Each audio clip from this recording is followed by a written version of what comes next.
Hi అండి, అందరికీ ఎలా ఉన్నారండి? అందరు బాగున్నారా? వెల్కమ్ టు మై ఛానల్ అండి. ఈరోజు ఇంకొక మంచి రెసిపీతో నేనైతే మీ ముందుకు వచ్చేసాను.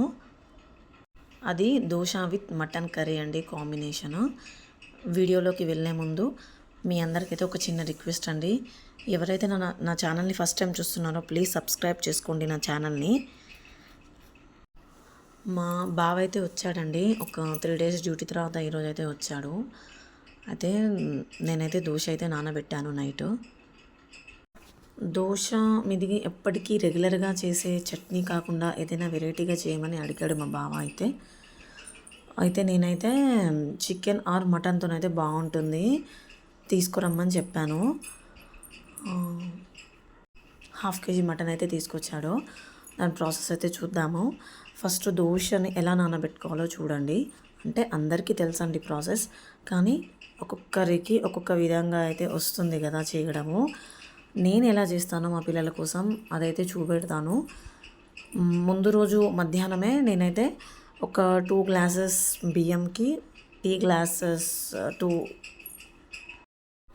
glasses ఆఫ్ మినపప్పు అయితే నేను నానబెట్టేస్తాను. అందులో కొంచెం మెంతులు, కొంచెం శనగపప్పు అండ్ అటుకులు అయితే తప్పకుండా వేసుకోవాలండి. అటుకులు వేసుకోవడం వల్ల పిండి మనం రుబ్బినప్పుడు ఈ కన్సిస్టెన్సీ అయితే వస్తుంది. ఇలా వస్తే మాత్రం దోశలు చాలా స్పాంజీగా, చాలా సాఫ్ట్గా, చాలా మెత్తగా అయితే వస్తాయి.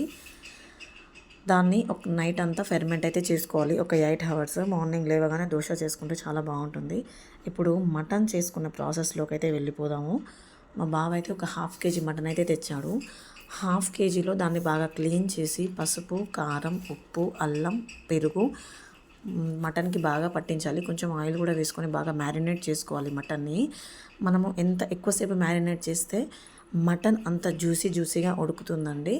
ఆ తర్వాత ఒక 15 or 20 minutes తర్వాత నేనైతే ఒక ప్యాన్ పెట్టేసి అందులో ఆయిల్లో మిర్చి, ఆనియన్ అండ్ పుదీనా వేసేసి కొద్దిగా ఫ్రై చేసి ఆ తర్వాత మనం ఆల్రెడీ మ్యారినేట్ చేసుకున్న మటన్ని అందులో వేసి బాగా ఉడికించాలండి. ఒక 15 minutes దాకా బాగా ఉడికించాలి మటన్ని. నేనైతే మటన్ ఎప్పుడు ముదురుగా ఉన్న కుక్కర్లో వండుతాను, కానీ మా బావ ఈసారి తెచ్చిన మటన్ చాలా లేతగా ఉంది కాబట్టి నేను డైరెక్ట్ ప్యాన్లోనే వండేసాను. చాలా బాగా ఉడికింది.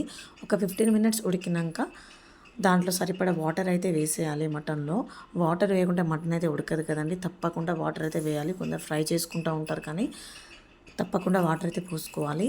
అండ్ లాస్ట్కి గరం మసాలా, కొత్తిమీరతోని గార్నిష్ చేసుకోవడమే, అంతే అండి. ఈజీ మటన్ కర్రీ అయితే రెడీ అయిపోయింది. ఇప్పుడు దీని మీద మనము దోశ అయితే చేసుకుందామండి. Dosa with mutton curry combination సూపర్గా ఉంటుందండి. మీరు తప్పకుండా ట్రై చేయండి.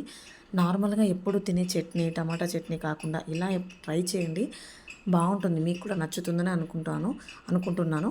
మా బావకైతే కర్రీ అండ్ చట్నీ కూడా వేసి ఇచ్చాను దోశ మీద.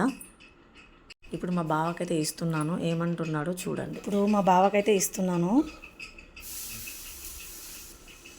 టేస్ట్ ఎలా ఉందో చెప్పమంటా. ఇదిగో బావా, ఏం చేసినావురా? దోశ మటన్ కర్రీయా? నా కోసమేనా? అవును. చూస్తా అంటే నీళ్ళు వస్తాయి. టేస్ట్ చేసి చెప్పు ఎట్లుందో. చెప్తా.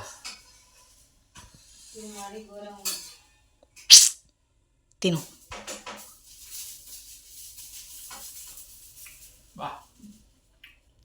బాగుందా? సూపర్ ఉంది. ఓకే. దోశ అయితే చాలా బాగుంది. ఓకే, ఇంకో ముక్క తింటాను. వేడి ఉంది, కాలుతుంది. ఎంత బాగుందంటే జీవితం అంటే ఇది కదా.